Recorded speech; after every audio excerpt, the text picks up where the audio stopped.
à cette euh, journée numéro 5 de notre campagne Une vie motivée, de 40 jours pour une vie motivée par l'essentiel.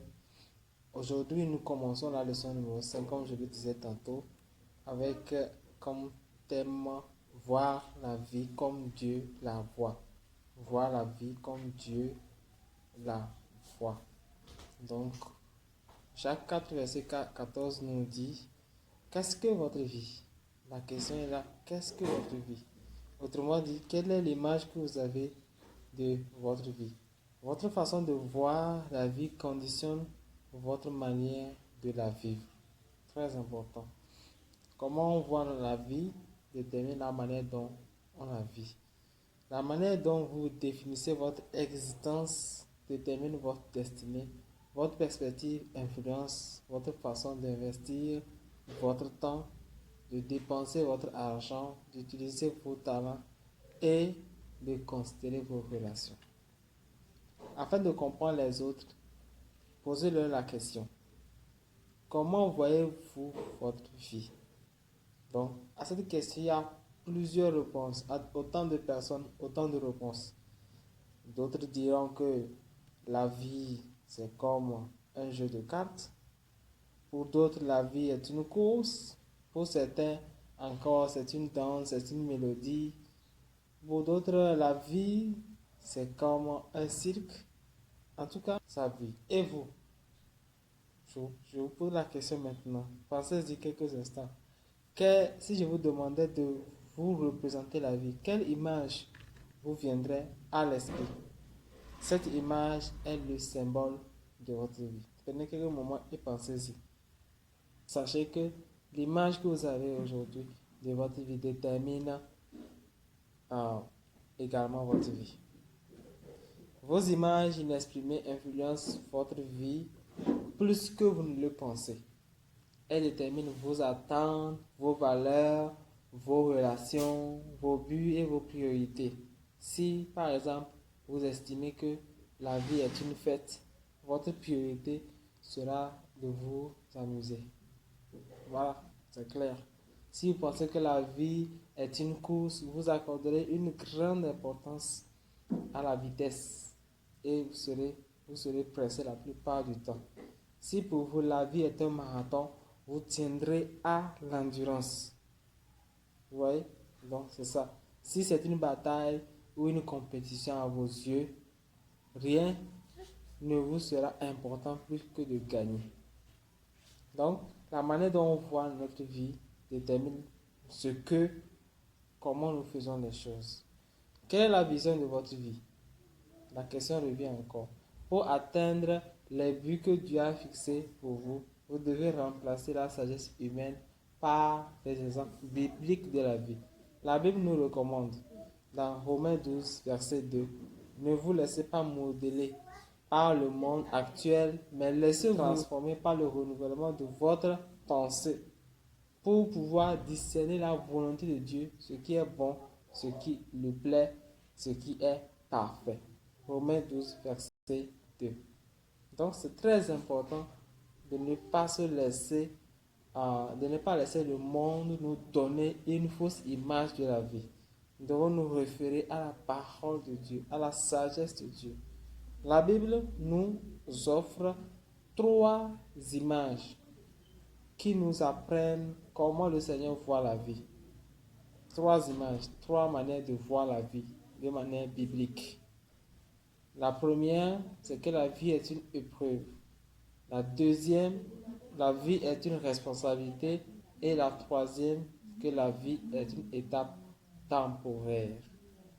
La vie est une épreuve, une responsabilité et une étape temporaire. Par la suite, on va développer ces trois images de la vie. Merci et à plus.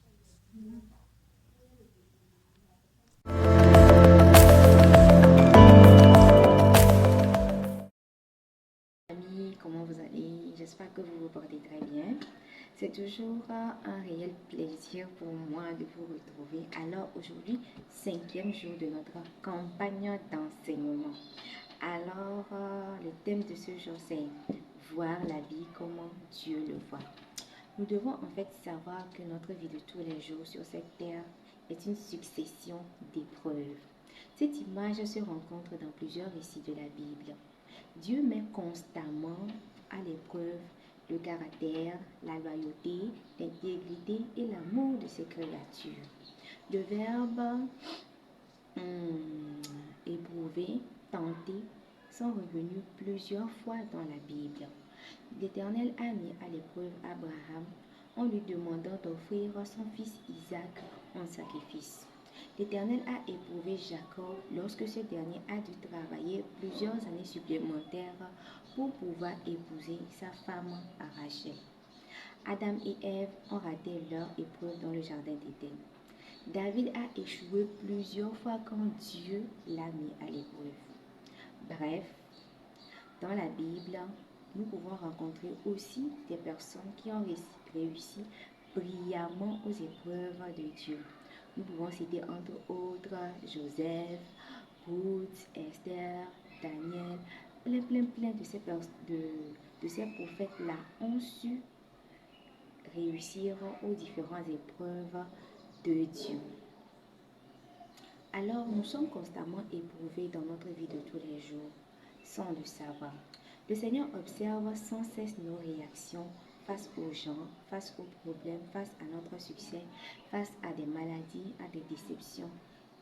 Dans tant d'autres, dans plusieurs situations, le Seigneur observe en fait nos moindres faits et gestes. Par exemple, les gestes que nous trouvons inutiles, par exemple, être poli, être courtois envers une personne, aider par exemple une personne à traverser la route. Ça, ce sont des caractères, des attitudes en fait que le Seigneur voit. Le Seigneur essaie de nous mettre à l'épreuve, mais nous ne le savons pas. Nous ne savons pas combien de tests Dieu nous réserve. En nous basant sur la Bible, nous pouvons prévoir certains. Nous serons éprouvés par de grands changements, par des promesses qui tardent à venir, par des prières non réalisées, des problèmes insolubles que nous rencontrons dans la vie. Mais comment réagissons-nous quand nous ne sentons plus la présence de Dieu dans notre vie? Parfois, Dieu se retire volontairement et on a l'impression en fait qu'il nous a abandonnés ou bien qu'il n'est plus là pour nous. Le roi nommé Ézéchias a subi cette épreuve-là. La Bible dit, Dieu l'abandonna pour l'éprouver afin de connaître tout ce qui était dans son cœur. Ézéchias avait bénéficié d'une étroite communion avec Dieu, mais à un moment de sa vie, le Seigneur le laissa seul afin de tester son caractère, de révéler une faiblesse et de le préparer à de grandes responsabilités. Si vous comprenez que la vie est une épreuve, vous prendrez conscience que rien n'est insignifiant. Même le plus petit incident contribue à développer votre caractère. Tous les jours ont leur importance et chaque seconde vous donne l'occasion de modeler votre personnalité, de manifester l'amour ou de compter sur le Seigneur. Certaines épreuves semblent insurmontables et d'autres passent inaperçues, mais toutes ont des conséquences éternelles. Heureusement, Dieu souhaite vous voir réussir dans ces différentes épreuves qu'il place devant vous, et jamais il ne permet qu'il soit plus grand que votre capacité. Chaque fois que vous réussissez à une épreuve, Dieu le remarque et prend ses dispositions pour vous récompenser pour l'éternité.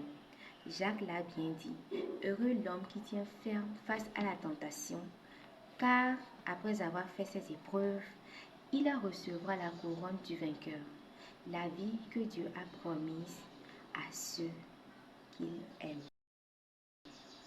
Jacques 1, verset 12.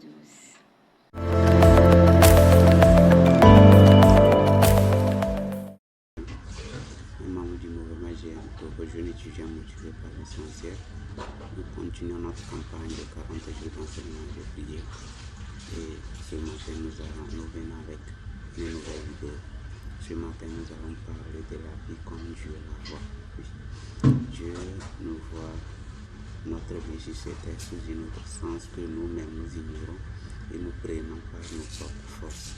Dieu nous voit comme ses habitants, l'homme en qui il a confié beaucoup de responsabilités pour pouvoir donner le meilleur du monde, veiller à sa création jusqu'à son avènement.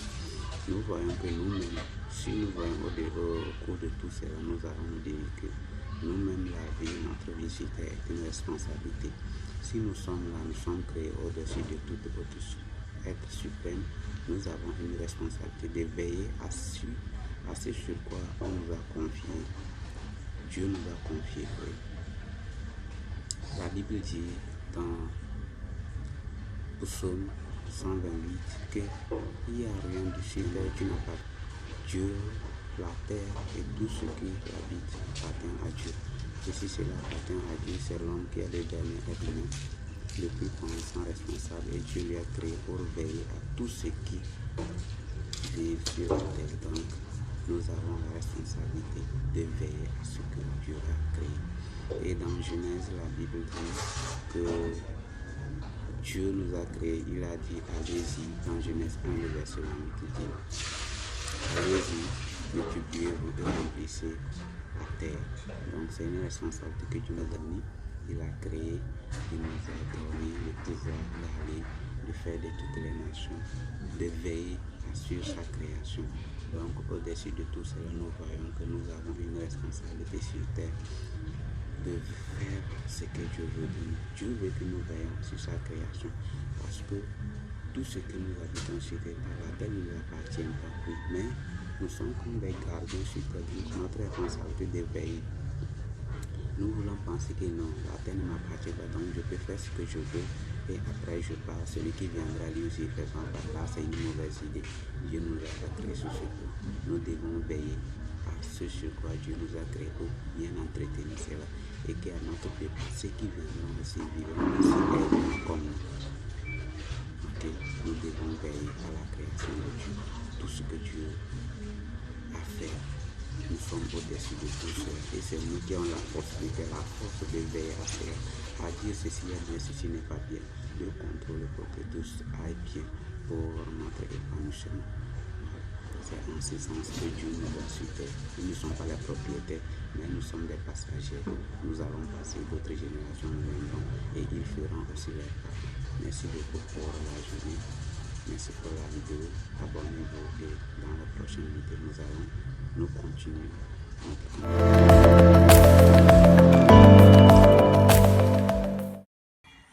Or, nous sommes d'hier, nous ne savons rien. Nos jours sont comme une ombre sur la terre, selon Job chapitre 8 et verset 9. Pour utiliser la vie mieux possible, j'aimerais partager avec vous deux vérités. Il faut bien les garder. En premier lieu, la vie concernant l'éternité est extrêmement courte. En second lieu, la terre sur laquelle nous vivons n'est qu'une résidence temporaire. Vous ne serez pas longtemps sur cette terre, donc ne vous attachez pas trop. David dit dans Psalmiste, Psaume 39, verset 5, Éternel, fais-moi connaître quand finira ma vie. Quel est le nombre de mes jours, afin que je sache combien je suis peu. Oui, la Bible compare souvent la vie sur cette terre à un séjour temporaire dans un pays étranger. Oui, la terre n'est pas notre destination. Nous ne sommes que des visiteurs étrangers sur cette terre. David dit, je suis que l'étranger sur la terre, selon Psaume 119, verset 19. Oui. En tant que chrétien, on doit fixer nos yeux sur le ciel. Nous ne devons pas voir la vie comme les non-croyants le voient. Apôtre Paul, dans sa lettre aux Philippiens, chapitre 3, versets 19 et 20, il dit, leurs pensées se diriger toutes vers vers les choses de ce monde. Quant à nous, nous sommes des citoyens des royaumes des cieux. De là, nous attendons ardemment notre Seigneur Jésus-Christ. Donc, la terre ne nous appartient pas. On doit fixer nos yeux en tant que on doit fixer nos yeux sur le ciel en tant qu'un chrétien. Et on ne doit pas voir la vie comme les non-croyants le voient. Soyez bénis, suivez-nous pour la suite, pour que le plan de Dieu soit accompli dans notre vie. Shalom.